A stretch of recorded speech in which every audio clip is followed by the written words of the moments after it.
मैं समझ सकता हूं कि इस वक्त आप कौन से फेज से जा रहे हो।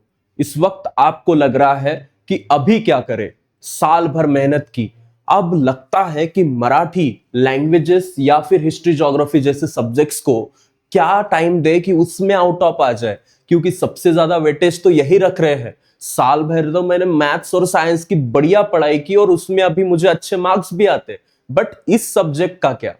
सो टेंशन मत लीजिए, आज के इस पूरी वीडियो में हम डिस्कस करेंगे कुछ ऐसे टॉपिक्स जिनके अंदर आपको इस टाइम पे भी मराठी में 80 आउट ऑफ 80 मार्क्स मिल सकते हैं। Let's start with this session. सबसे इंपॉर्टेंट जो बात है इसके अंदर कि आपको पहले तो कुछ ऐसी चीजें करके रखनी है जो आपको पूरे मार्क्स दे ही दे। आप में से बहुत लोगों ने करके रखा होगा, लेकिन वो थोड़ा कॉन्फिडेंस ज्यादा है तो उसको थोड़ा कम करके फिर से एक बार उसको रीड करो।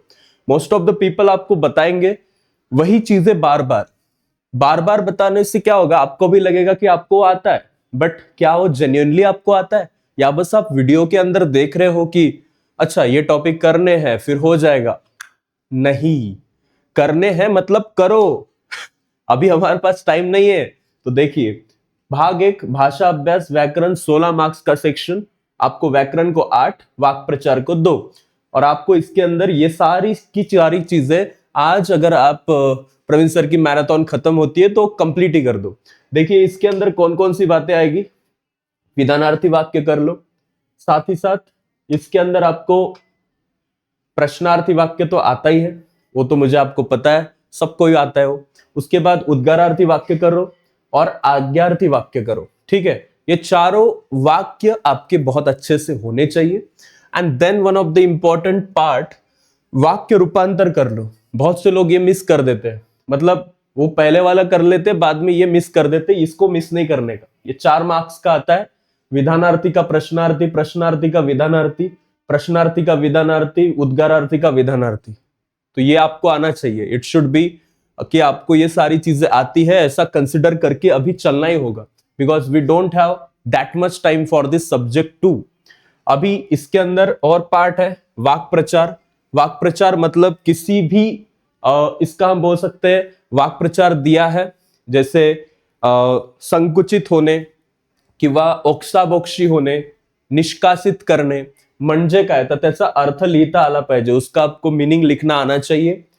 त्या वाक्प्रचाराचा वापर करून एका वाक्यात वाक्यही तयार करता आलं पाहिजे, उसका मीनिंग बताने के बाद उसका सेंटेंस में कन्वर्जन करो, और ये पूरा होता है आपके बुक के पीछे भी होता है एंड डाइजेस्ट होगी तो उसमें भी होता है। और आपके पास अगर कुमार भारती या फिर हम बोलते हैं मराठी व्याकरण की होती है तो उसमें बहुत सारे दिए होते हैं।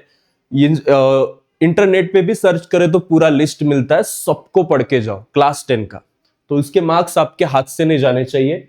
देन आपको इसके बाद का जो टॉपिक है, आ जाओ, हाँ, वो है शब्द संपत्ति का। शब्द संपत्ति का टोटल कितने मार्क्स का टॉपिक है, वैसे तो भाषिक घटक 6 मार्क का है, शब्द संपत्ति 4 मार्क्स की है। समानार्थी शब्द, विरुद्धार्थी शब्द सबको आने चाहिए, कितना भी मुश्किल पूछे वो आपका होना चाहिए, तो मुश्किल वाले पहले कर लो। उसके बाद शब्द समूह के लिए एक शब्द, एक वचन, अनेक वचन, लिंग बदल, ये सारी चीजें अच्छे से करिए। ये मैं आपको एक्स्ट्रा ऑर्डिनरी ऐसा यहाँ पे एक्सप्लेन करके नहीं बताऊंगा, क्योंकि we have taken it very detail. सबसे पहले तो बस अब यही बता रहा हूं कि ये करके जाओ। I am not exaggerating, this video is not for views, इसका मोनेटाइजेशन भी ऑफ है। ये इसीलिए है कि आपको ये सही गाइडेंस इस टाइम पे मिल सके जब आप एग्जाम के लिए जा रहे हो। इसका कोई मोटिव नहीं है, इससे हमारा भी कोई फायदा नहीं, बस ये आपके फायदे के लिए है। ठीक है, अगला इंपॉर्टेंट सेक्शन है अशुद्ध शब्द ओळखून योग्य शब्द लिहिणं, चुकीची वाक्य शुद्ध करून लिहिणं, निरीक्षण आहे तर ते कसं असलं पाहिजे। सो ऐसी चीजें जो आपको गलत लगती है मराठी लैंग्वेज में, स्पेलिंग उसका गलत है तो उसको सही करके कैसे लिखे, तो ये वाला वो सेक्शन होगा। तो शाळेत जात होती, जातो ऐसा आएगा ही नहीं ना, जात होती, because she is a girl, से स्त्रीलिंगी है। उसके बाद है विराम चिन्ह, अंडररेटेड टॉपिक होता है। सबके विराम चिन्ह कौन कौन से क्या है, ये लास्ट ईयर उन्होंने पूछे थे। पूर्ण विराम, उसके बाद स्वल्प विराम, उसके बाद प्रश्न, और उसके बाद उद्गारवाचक चिन्ह, ये आपको आने ही चाहिए। और ये नहीं आते तो कुछ और भी आएंगे, अर्धविराम वगैरह वगैरह, वो सारे कर लो, उसका भी वीडियो हमारे चैनल के ऊपर अपलोडेड है। अब इसके बाद जो हमें आता है, जो कि बहुत ज्यादा इंपॉर्टेंट है पार्ट, वो है उपयोजित लेखन का। उपयोजित लेखन में 24 मार्क्स से लेके 25 मार्क्स तक का ये पार्ट होता है। एंड इसके ऊपर और एक वीडियो आएगी, आप बोलोगे सर इतने वीडियो हमें क्यों बता रहे हो, तो पहले तो आज मैं बस बताऊंगा कि इसमें क्या आता है, और दूसरा जो इसके बाद वीडियो आएगा उसके अंदर मैं समझाऊंगा को इसको करते कैसे, उसको अंदर में समझाने वाला हूं। तो देखो, पत्र लेखन है 6 मार्क्स का, औपचारिक अनौपचारिक पता है आपको, प्रस्तावना 1 मार्क्स के लिए, मांडनी जो आप करते हो उसको 2 मार्क्स है, शुद्ध लेखन अगर आपका उसमें अच्छा है तो 2 मार्क्स है, और अच्छी समाप्ति करते हो तो 1 मार्क, तो टोटल 4 5 6 मार्क्स का पार्ट है। सारांश लेखन आता है, वो भी और में आता है, तो आप पत्र लेखन करते हो तो इसके साथ जाने की जरूरत नहीं है। जो लोग सारांश लेखन करते हैं, आई विल सजेस्ट जितने भी पैसेजेस है सब करके जाओ, उसका अर्थ समझ के जाओ, 2-3 लाइन में पूरे पैसेज का सारांश लिखना है। अब है अगला पार्ट, जाहिरात संवाद कथा लेखन 5 मार्क के लिए। आपको जाहिरात लेखन भी 5 के लिए है, उसके अंदर शीर्षक अच्छा होना चाहिए, इंपॉर्टेंट जो इंफॉर्मेशन मुख्य माहिती, भाषा अच्छी होनी चाहिए, और उसका अच्छे से प्रेजेंटेशन होना चाहिए, तो पूरे मार्क्स मिलेंगे।